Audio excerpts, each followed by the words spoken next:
today I come to you with my weekly review of Musaigen No Phantom World, and I have to say this is going to be a double review. So I didn't upload my review last week because of how everything was going crazy with the YouTube community and with the copyright strikes, and I was just trying to like not do anything for the past 2-3 days until somehow things got calmed down. So it will be put into this double review with episode 4 and 5. So both these episodes were mainly character focused episodes on Reina and Minase. So the first episode, episode 4, we it was based on basically Reina and her family situation. And in that episode, we got to know why she always calls Mai One-sama. It's because Mai, she reminds her of her older sister who doesn't live with her no more. Because if you remember, Reina's parents are very strict, and the reason for that is because they don't like phantoms very much, and they found out that their older daughter was involved with phantoms, and because of that it caused her to move out because she couldn't stand on the rules and her parents not being able to understand, and that's why they were so hesitant and very strict on Reina not wanting to join the club at her school. And if they found out that she did join the club, the possibility would be her, transferring to another school. So this episode was basically how Reina was feeling. She was trapped in a realm by the phantoms where there was two of them representing what she could have, like a happy home life, okay, even though they were bunnies, and she was hoping to have like a warm welcoming feeling at home because she feel like she doesn't get that, and the fact that her sister is absent, she feels like her family life is broken. So when she was trapped in this phantom world, she goes home to these representations of what she wants her parents to be like, these bunnies, and they're warm and they're always asking her what she does at school, just being very involved parents who love their child very much. And soon enough, Haruhiku, while he was trying to help her, if he was to eat the food from that phantom realm, okay, you get stuck into this type of illusion place as well. So he and Mai end up getting stuck.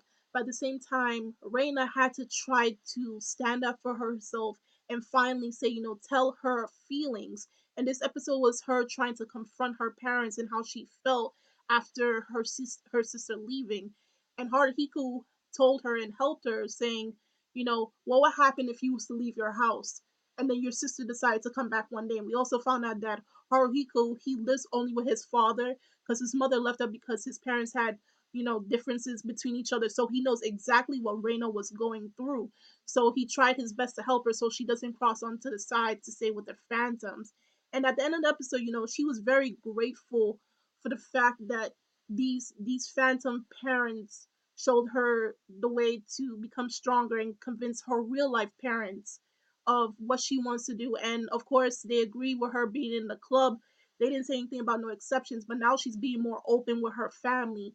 And hopefully, one day she may be able to see her big sister. Okay, she always remember her big sister riding on a bike, so one day she may be able to ride on the back of her sister's bike once again. So it was a very heartwarming episode of Musaigen. It was very focused because they started from the beginning and it continues to end for the first time.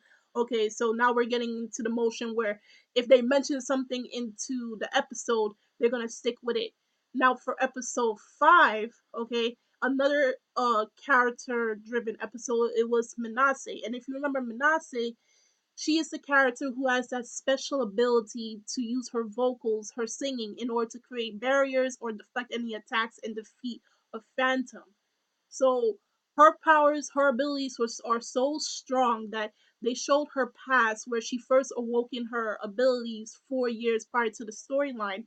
And when she awoke in her abilities, there was this phantom that attacks chickens and bunnies anywhere that they may reside. So she faced something that was similar to that phantom 4 years ago, and that's what caused her to gain her abilities. But because her abilities were so great, it caused a drift between her parents and her friends. She lost friends, and her parents didn't know what to do with her.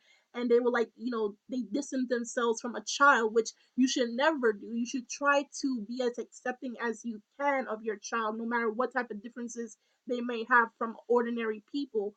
And this caused her to have this attitude where you see she doesn't like working along with people because she feels like if they knew who she was or something, they would separate themselves with her and have nothing to do with her. So she has that type of attitude towards people. But throughout the episode, you saw Haruhiku, and he even mentioned that they're already friends, and he's calling her by her first name, Koito. Okay, he's trying to build that relationship that she lost all those years ago, and while at the same time she's trying to get back at this phantom, because she said because of this phantom, that's why she hates all phantoms, is because this was the same phantom that destroyed her relationships with so many people. We come to find out by the end of the episode, okay, that was in the exact same phantom that she faced 4 years ago. It's something similar but completely different, and she did end up losing her voice for most part, so she ended up taking a lot of damage against this phantom because it sprayed some type of mist or something, and she ended up inhaling it, and it caused her not to be able to use her abilities to the fullest potential. And so Mai and the others had to come to her rescue. Also, that little girl that we keep seeing every now and again that's popping up, she has a purple light lavenderish hair with the two pigtails in the front, and her bear, okay, her name is Kurumi, and she's in fourth grade. And her abilities allow her stuffed bear that you always see her with, it allows, she acts it out birched. I can't pronounce the name, but it enlarges and is able to fight any phantom that's like twice or five, 10 times bigger than the normal human, and is able to fight it back until backup is needed. So that's her ability in order to make inanimate objects grow bigger and become potential fighters. So she was introduced, and by the end of the episode we see that it looked very ominous, with the bear. I don't know if the bear is alive on its own, okay, even though she has the ability to command it to fight and everything. We don't know if it's probably controlled by a phantom or something of that sort of thing. But that may be what's gonna happen for the next episode that's gonna deal with the bear. So both episodes are really good. They were both, focusing on these two characters. Next week, I can assume it's going to focus on Kurumi and her ability and how she awoken it, and just what does this bear mean to her.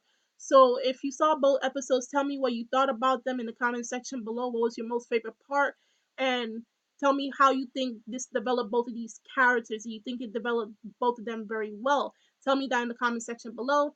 You can check me out on Twitter and on Tumblr. The Facebook page is in the description box, so you can click on that.